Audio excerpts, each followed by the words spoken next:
हिंदू धर्म के अनुसार में जो भी त्यौहार मनाए जाते हैं उनके आधार पर एक सरस मनोरंजन यानी सकारात्मक रूप से जो है मनोरंजन से भरपूर हैं, सामाजिक दृष्टिकोण से भरपूर हैं और आध्यात्मिक दृष्टिकोण से वो उनमें वो समाया ही समाया है, आध्यात्मिकता समाई है। और इन त्योहारों को बालक से लेकर के वृद्ध जन सभी अलग अलग रूप से मना करके आनंद लेते हैं। एक सामान्य व्यक्ति जो संसारिक व्यक्ति है उससे लेकर के महान योगी जन भी इस त्यौहार का आनंद ले लेते हैं अपने अपने मन के अनुसार में। और उन्हीं त्योहारों में से एक होली का त्यौहार भी आ रहा है, जिसे फाल्गुन मास की शुक्ल पक्ष की पूर्णमासी को मनाया जाता है। और इसके पीछे जो पहला ऐतिहासिक दृष्टिकोण है वो है होलिका से संबंधित।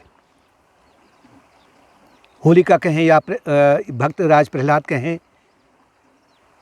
हिरण्याकश्यप एक महान असुर था जिसने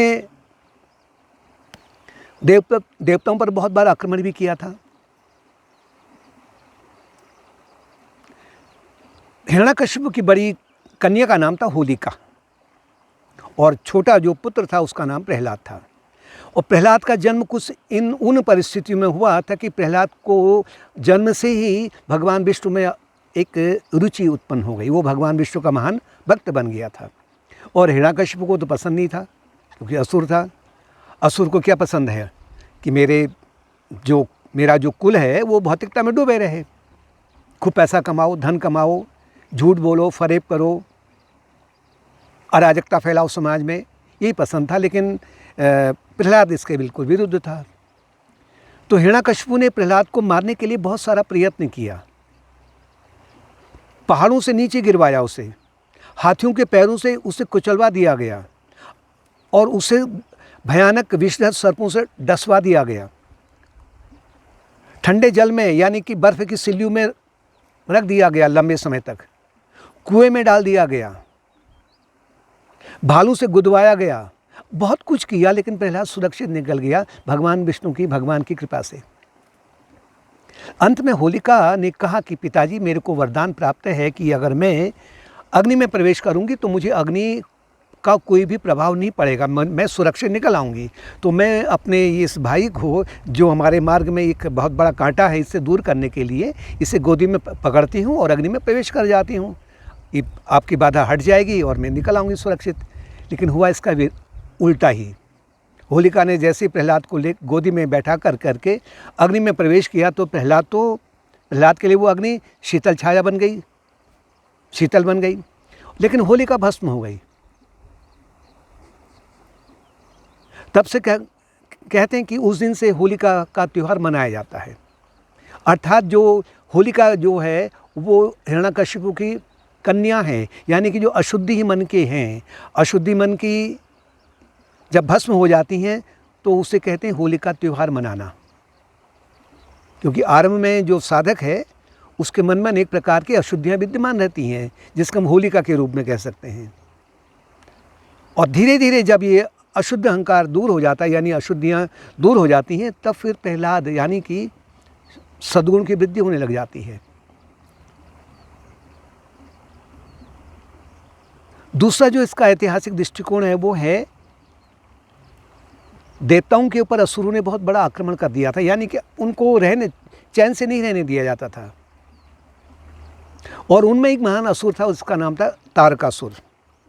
तारक नामक असुर ने स्वर्ग से उनको सबको हटा दिया और वहाँ वो अपना राज्य करने लग गया। और अंत में जब वो भगवान विष्णु के पास में गए, ब्रह्मा जी के पास में गए, तो ये कहा गया कि भगवान शिव का जो औरस पुत्र है, अभी शिव अविवाहित थे, उन्होंने कहा इनका जो औरस पुत्र है वही तारकासुर का वध कर पाएगा, नहीं तो ये तारकासुर अवध्य है, इसका वध होना असंभव है। और भगवान शिव से अपनी तपस्या में लीन थे।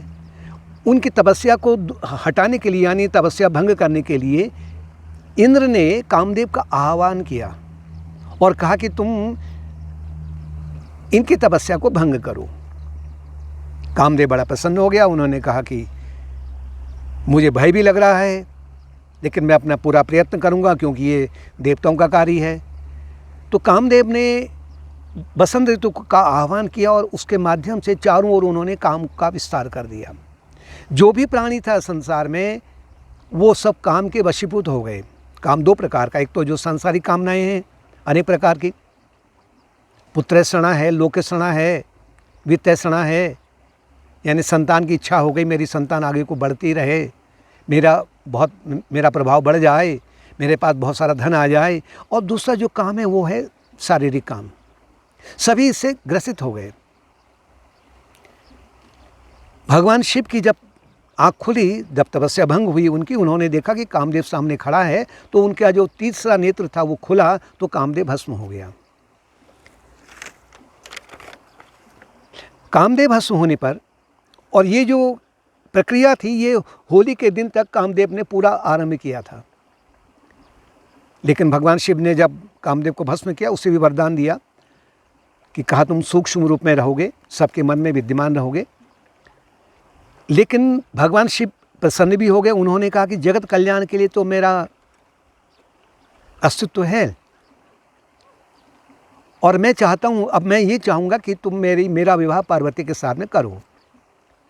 तो देवताओं में बड़ा आनंद आ गया, हर्षोल्लास से बड़े प्रसन्न हो गए, आपस में एक दूसरे पर रंग डालने लग गए। ये बहुत बड़ा उत्सव मनाया गया कि अब शिव और पार्वती का विवाह होगा, जिसके माध्यम से एक जो कार्तिकेय हैं उनका जन्म होगा, उसके माध्यम से तारकासुर का वध हो जाएगा और संसार में फिर वही जो स्वर्ग में फिर शांति फैल जाएगी।